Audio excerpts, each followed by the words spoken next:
Жана бир тактап коеюнчу, Мадумаров ушул чек ара көтөрүлгөндө эле уруш талаш болуп кетет да. Мадумаровдун кол койгону боюнча сиз билесизби? Кандай кол койгон? Туурабы, туура эмеспи? Бул маселе Лейлек району Баткендин жарымы анклав болуп кала турган коркунучтан сакталыш керек болгон негизи. Азыркы 275 метр жер деп атпайбы?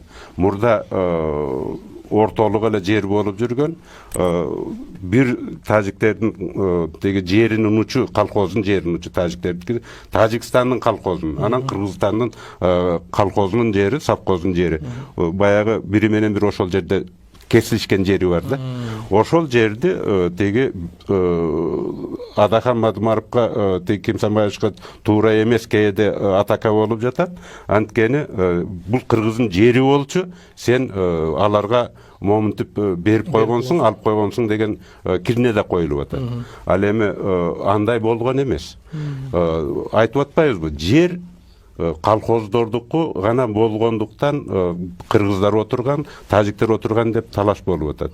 Кичине кыстырма кошуп коеюн да, азыр сен бир нерсе көтөрбөдүңбү? Мадумаровдун маселеси, ал ушу берип койгон экен, анан ошонун негизинде иш бузулуп калган экен дегендей Сөздөр болуп атпайбы? Намерение. Мен ойлойм, бул бүгүнкү жана кечээки бийликтин алсыздыгын өзүн өзү актануунун жолу катарында караш керек. Эмне үчүн?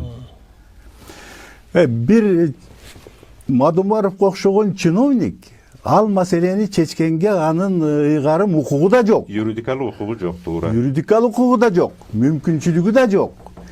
Ал эч кандай күчкө ээ эмес. Бул биринчиден. Экинчиден, протоколдор көп түзүлөт. Ар бир жумушчу топ иштегенде бир протокол түзөт. Ал протокол ишке ашабы, ашпайбы? Ал парламентке келип, президент тарабынан бекилип, парламент